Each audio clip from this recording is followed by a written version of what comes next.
Welcome to the program. I'm Jeff Schechtman.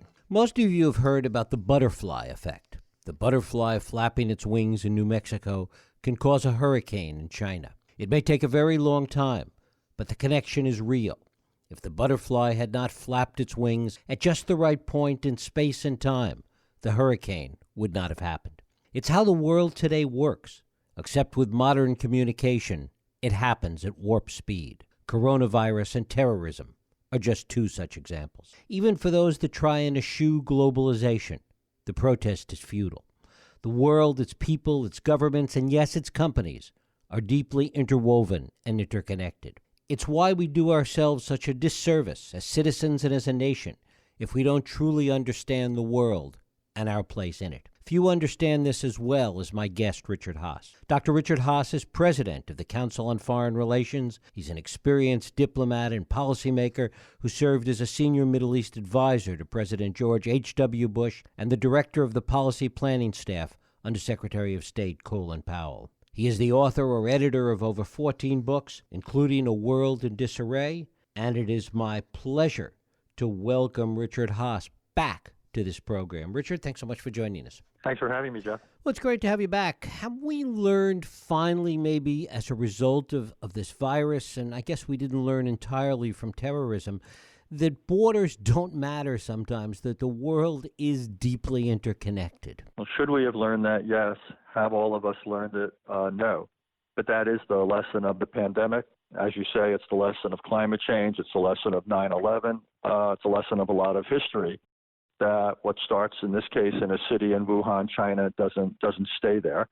And what flows from this is that nothing is local for long. Our oceans are not moats. Borders, as you suggest, and sovereignty are not barriers. And what we therefore need to do is reject the notion that isolationism, essentially burying our collective heads in the sand, offers any serious strategy. It doesn't. If we bury our heads in the sand, we'll be washed out by the tide. So we need to be ready for these things, and we need to be involved in the world if we can be to head them off. That ought to be the basic lesson of recent history. And why hasn't it been? What is the complexity or the inherent bug in the system, if you will, in the political system that makes this so difficult for people to understand? Look, it's a good question. In part, it might be that recent American involvement in certain parts of the world have been costly. Things like Iraq and Afghanistan, it gave foreign policy it left understandably a bad taste in people's mouths. May have been that when the Cold War ended 3 decades ago, a lot of people said, okay, well, we can put our feet up now. God knows we have all sorts of domestic challenges. And for a lot of people, they would say those are more pressing. But the reason I wrote this new book called The World, A Brief Introduction, is to basically get people to understand that our fate here at home is inextricably linked to what happens in the world, and what we choose to do or not to do in the world will in turn have a big effect upon it. So this is a giant feedback loop, and it's in our self-interest to try to influence the course of events. The good news, by the way, is we can do what we need to do and should do in the world and still do what we need to do and should do at home. This idea that we have to choose, that somehow, which a lot of people in our political system advocate, that we can't afford to do things in the world because we have to do things at home is simply not true. We have the resources, we have the bandwidth to do both.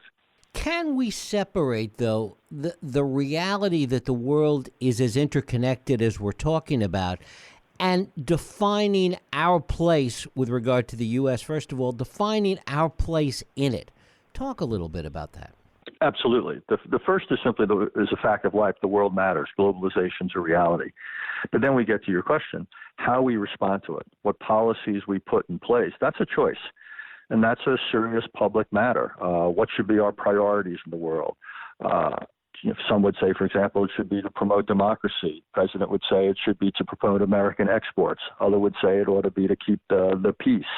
What I'd say is probably can't be debated is the question of how we go about it. I would simply say that unilateralism, trying to do things in the world by ourselves, doesn't make sense. These challenges are coming at us. We need partners. Good news is we have partners, we have allies. We should work with them, because unilaterally on our own, we can't turn things around on terrorism or climate change or pandemics. We need essentially most of the countries in the world, most of the governments in the world to work with us. Because communication is so much faster today, the speed at which events move is so much faster, do we have appropriate historical precedent to try and understand this moment with respect to globalization? It's a good question. Not exactly, but good enough. After World War II, the United States understood that if it didn't want to repeat the lessons of the first half of the 20th century and the two awful world wars and a depression, we needed something different. And for the last 70 years, we've put into place a whole new set of international arrangements and institutions, alliances, and so forth. And so that shows to me a real creative, sustained bout of policymaking. And I would say now in this global world, we need something no less creative. We need to think about how do we tackle climate change so these fires and floods and storms do not keep growing in number and severity. How do we prepare ourselves for a COVID-25 or COVID-30 or the emergence of some bacteria that antibiotics can't treat? How do we deal with or prevent or protect ourselves from the next 9/11?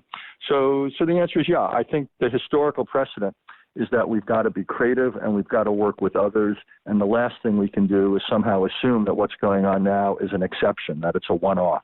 It's anything but. And in some respects, it was always simpler to think of this in the terms of great power politics as opposed to the kind of multipolar world we live in today. Yeah, and I think it's complicated. Great power politics haven't gone away. China is a rising power. Russia is a disgruntled power with 2,000 nuclear devices.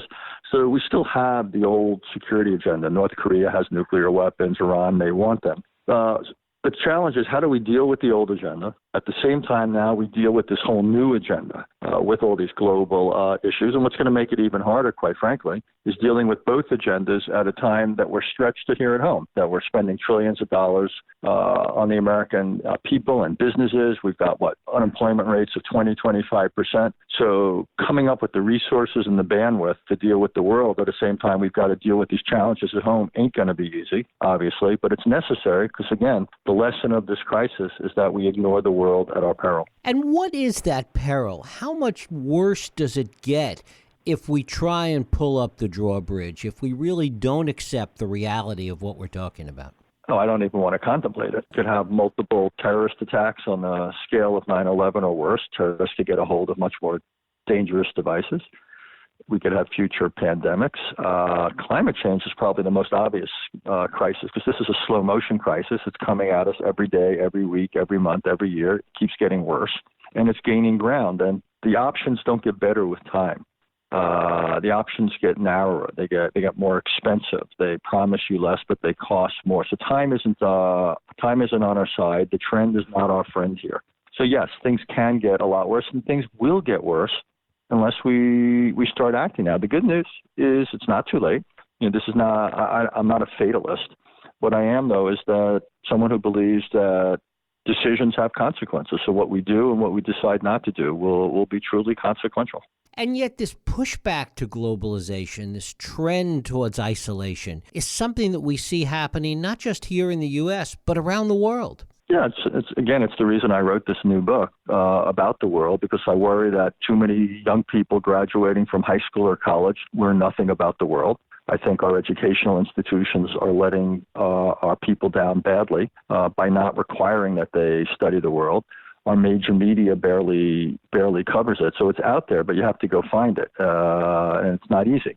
So it's worse in the United States than some countries, but many other countries the same thing holds. Look, I understand that people are busy with their lives, but we've got to prepare citizens. We've got to arm citizens with the tools they need to make good choices, whether in their personal lives or, say, this November when people go to the polls. How are they supposed to judge the wisdom of what various candidates for presidency or Senate or House are saying when it comes to the world? So my whole goal is to give people some of the foundation they need so they can make better informed decisions, and then they can hold to account the people who win these elections. Is there an irony in this pandemic, something that's deeply counterintuitive, in that it is perhaps the penultimate example of how the world is interconnected, how borders don't matter. And at the same time, it will lead people to shelter in place, not only literally, but metaphorically, with respect to how they view the rest of the world. There is an irony that you have this global crisis of unbelievable dimensions, and so much of our response is national or local or personal. It's understandable, it's ironic, but it's also inadequate and tragic. And we need a global response to deal with the public health aspects of this, obviously to deal with the economic aspects of this, and then we need to look at our global health machinery. So we're better prepared to either prevent or deal with the next pandemic, or the next outbreak of an infectious disease. We do not want this to become the new normal.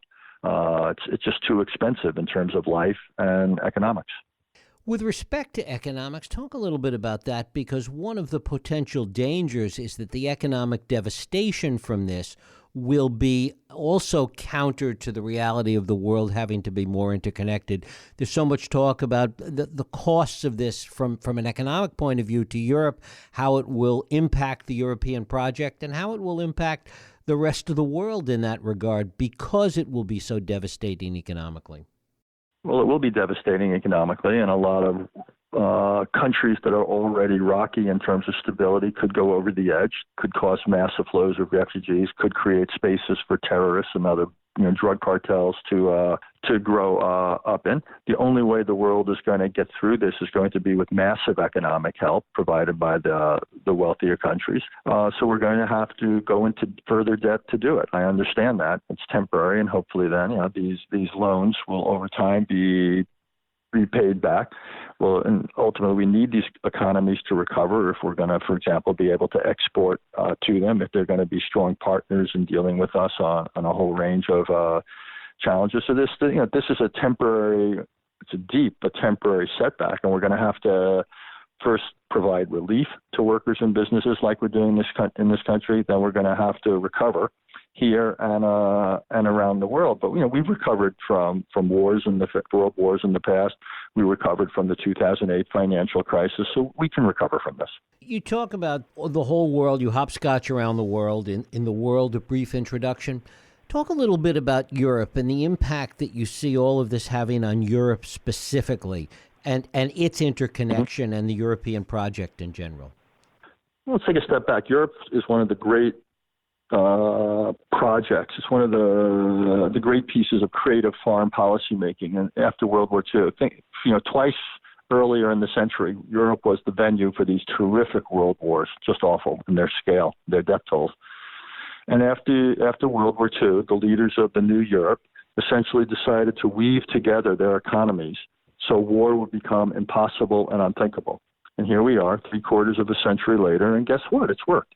France, Germany, Britain, Italy, the main countries of Europe have become very close.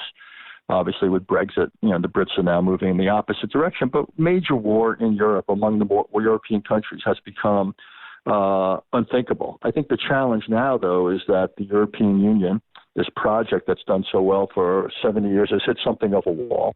And we'll probably need to come up with a new balance of power between the institutions of Europe and the institutions of the 25, 27, 28 countries that are members of the European Union. They're essentially going to have to come up with a new charter. And given what's going on, it's almost like the American experience with the Articles of Confederation and then the Constitution, except Europe's going to probably go in the other direction. Rather than becoming more integrated, I think the pendulum's going to shift more in the direction of individual governments.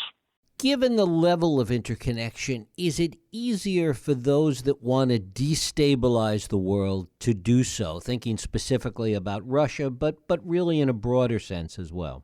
It's interesting. Look, governments, terrorist groups, others can destabilize the world. Here, the destabilization has taken place because of a global issue. But I'm still impressed by the potential of governments and others to come together. We could, in dealing, say, with this crisis, one can imagine a vaccine or drug therapies emerging from around the world, helping everyone. One can imagine economic collaboration to get through this.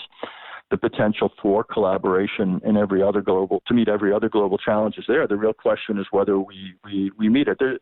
History is always made up of this combination forces of, if you will, darkness and light, disorder and order. And the challenge of foreign policy is to see that the more positive forces are dominant. Whether we make that so, that's on us. But the possibility to have things turn out well is always there. You've written a lot about the fact that nothing is inevitable, that decisions that nations make really matter and have a profound impact. To what extent does global leadership, national leadership, strong global leadership matter? And are we seeing a dearth of leadership right now? And what does that mean? You're right. Nothing is inevitable. I've been lucky enough to work for 4 different presidents, and I've been in the Oval Office when all sorts of decisions were made. And you always think, wow, what would happen if somebody else had been here making that decision? You see the decisions being made in this crisis around the world, how good they've been in countries like South Korea, Taiwan, Germany, Australia, and how poor they've been here in the United States, in Italy, Brazil. And what this tells me, again, is the quality of leadership matters far more than the nature of the political system. And coming back to what you asked, nothing is inevitable. So much of history is determined by what people do with the cards they're dealt. And my whole argument is that we're dealt the cards of this whole raft of security problems, familiar ones and unfamiliar ones. But how we respond to them, we will essentially write history. So if you want to be an optimist, you should be, because the opportunity is there to get it right. The real question is whether we seize that opportunity. As you look at countries around the world, who gets this the best? Who understands the reality the best of what we're talking about? I think there's a number of leaders who impressiveness. The president of France, Macron, the prime minister of New Zealand. I think the German chancellor gets it. I think the Canadian prime minister gets it. I think they all understand that we're living in a time where you have these new challenges, which are global in nature, and we do need a collective response. No, you can't ignore these challenges, and you can't deal with them on your own. And I think that's the beginning of wisdom in this age of history. And finally, talk a bit about climate change and whether you think that the pandemic and what we're going through now will have a positive or negative impact in the world addressing climate change. It's a good question. It's one I think about. Look, in principle, one lesson or outcome of the pandemic could be that people wake up and say, wow, we really do need collective responses to these global challenges, beginning with climate change. And for example, when you put all this money into rebuilding businesses, we could have conditions. We could say to automobile companies, we'll give you billions of dollars, but only if you achieve the following mileage standards. Or we could go around the world and sort of come up with conditionality that would help people get back to work, help get the economy going again, and would be good for the environment. But I'm not sure we're going to do that. So could this be an opportunity wasted? Sure. And there'll be those who'll say we don't have the luxury of dealing with climate change right now. That's for tomorrow. We got to deal with today's problem. So you could have a very short-sighted response that would waste the opportunity to help get us out of the economic situation we're in, and also do something about climate change, which is only getting worse. So this administration doesn't take climate change seriously.